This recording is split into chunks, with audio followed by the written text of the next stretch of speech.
The Lowcountry loses more than a friend today. It lost a fighter, a man who refused to quit, even when the odds were stacked so heavily against him. Retired Brigadier General Tom Mikolajcik died today at the age of 63. The medals tell a story of military service. Participated in Vietnam and in Gulf War I, Grenada, Panama. A 27-year veteran of the Air Force, Brigadier General Tom Mikolajcik served some of that time as base commander at Charleston's Air Force Base. And when the Air Force Base was in the crosshairs of base realignment in 2005, it was Mikolajcik leading the charge to keep it open. I look at it as supporting the airmen, the sailors, the Marines, and the Army soldiers that are here in this community and helping to get them better equipment, better facilities, better way of life. The fight to keep the base open paled in comparison to the fight Mikolajcik came face-to-face with in 2003, diagnosed with ALS. Some doctors are reluctant to tell patients they have it because it's a death sentence. There's no known cause, there's no known cure. The death sentence didn't stop Mikolajcik in his tracks. Instead, it put him on the fast track. Everybody treats adversity in a different way. I could put my head on my stomach and say, why me, and cry.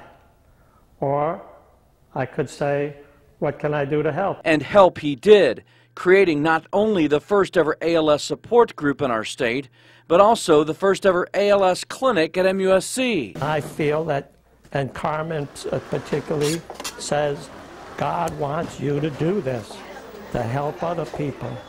And that's what we've tried to do. And helped along through Mikolajcik's mission, our nation's veterans, 60% more likely to develop ALS than the general population, will now be fully covered when diagnosed with ALS, thanks to a 2008 Defense Department ruling, a ruling made following the lobbying efforts of Tom Mikolajcik. What the price of freedom is.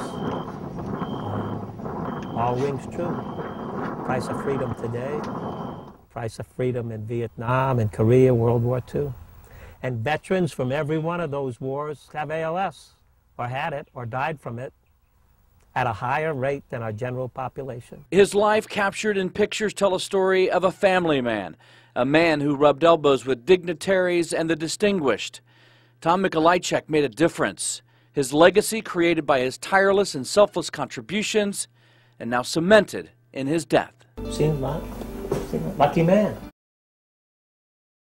The general survived by his wife Carmen, 3 children and 7 grandkids.